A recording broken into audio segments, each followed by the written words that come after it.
얼마 전 아제르바이잔과 전쟁 중에 있는 아르메니아의 소녀들이 한글로 피켓을 제작하여 관심을 끈 일이 있습니다. 지금 태국의 시위대도 성격은 조금 다르지만 한글로 작성한 포스터를 배포하며 한국의 관심과 협력을 호소하고 나섰습니다.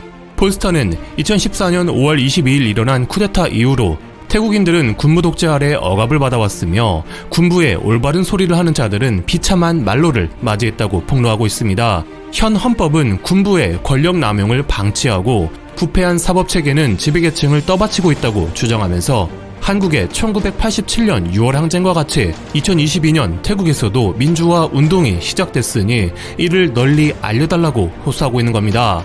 시위는 지난 2월 군부 정권이 헌법재판소로 젊은이들의 지지를 받던 퓨처 포워드 당을 강제 해산시키면서 대학생을 중심으로 시작된 것으로 알려졌습니다. 6월에는 반정부 인사가 납치되어 아직도 행방이 묘연한 상태에 7월에는 레드불 창업자의 손자가 교통경찰을 치고 달아난 뺑소니 사건에 경찰이 불기소 처분을 내리면서 불만이 폭발했습니다. 분노한 시위대는 총리 퇴진과 정권에 대한 개혁을 요구하고 있습니다. 그리고 이전까지는 거의 없었던 일로 국왕을 고소할 수 있도록 하고 왕실 모독죄를 폐지하는 등 왕실의 개혁까지 요구하고 있는 것이 커다란 특징으로 평가되고 있습니다. 포스터에 태국의 민주화 운동이라 적은 것처럼 구시대적인 지배구조를 바꾸겠다는 의지를 전면에 내세우고 있는 겁니다. 젊은이들이 주도하는 이러한 상황은 태국의 기성세대에게도 상당한 충격인 것으로 관측됩니다. 태국 헌법 1조에는 왕은 신성한 왕위에 군림하며 그 누구도 어떠한 수단을 통해서도 범할 수 없다고 규정되어 있을 정도로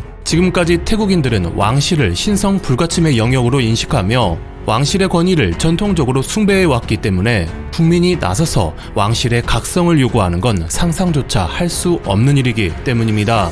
일단 태국 국민으로 태어났다면 왕족 앞에서는 보시는 것처럼 나이가 어리든 어떻든 땅바닥에 기거나 엎드려야 하고 영화관에서는 영화 상영 전 나오는 국왕 참가에 경의를 표해야 하는 등 왕가에는 절대적으로 복종해야 하는 것이죠.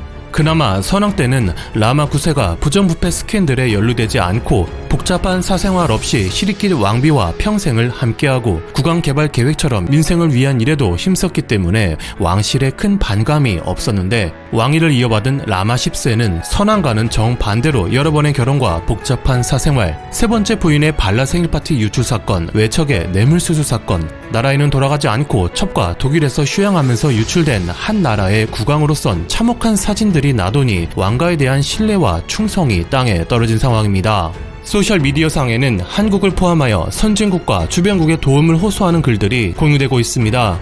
특이한 점은 시위대에 젊은 층이 많은 만큼 한류 가수들에게 지지를 호소하고 있다는 점입니다. 태국 미디어들이 시위 관련 내용은 통제하고 있는 게 이유입니다. 미디어는 예로부터 왕실의 입김에는 자유롭지 못했기 때문에 왕실의 개혁을 주장하고 나선 시위대를 용납할 수 없는 것이죠. 시위대는 한류 연예인, 특히 한국에서 활동하는 태국인 연예인이 시위대에 지지를 표명해주면 보다 폭넓게 알릴 수 있다고 말하고 있습니다. SNS상에서 크게 지지를 보내주고 있는 이들은 흔히 밀크티 동맹이라 불리는 홍콩과 대만인들입니다.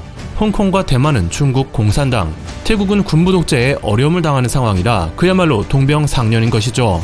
한국 네티즌들도 태국의 안타까운 상황에 다수 응원을 보내고 있으나 다소 얼떨떨하다는 반응도 적잖게 나오고 있습니다. 태국이라 하면 수동적이기는 했으나 2차 대전 일본의 동맹이었고 일본이 패망한 뒤에는 미국이 붙어 한국 전쟁에 참전하기는 했으나 이후 일본의 도로, 항만, 다리 등 사회 인프라 투자를 받고 중고차 또한 거의 무상으로 지원받으며 아세안 국가 중에서도 대표적인 친일 국가로 자리 잡았기 때문입니다. 지금까지 각종 혐한을 일삼던 대만과 중국 사이에 무력 충돌이 발생했을 때 한국이 군사를 보내줄 거라는 뉴스를 접한 것과 유사한 감정을 느끼는 것이죠. 다만 우리도 많은 피를 흘리며 민주주의를 이룬 만큼 많은 이들이 그들의 민주주의를 향한 열정을 응원하고 있습니다. 왕실을 건들기 시작한 태국의 시위가 어떤 양상으로 흘러갈지 귀추가 주목됩니다. 감사합니다. 와트맨이었습니다.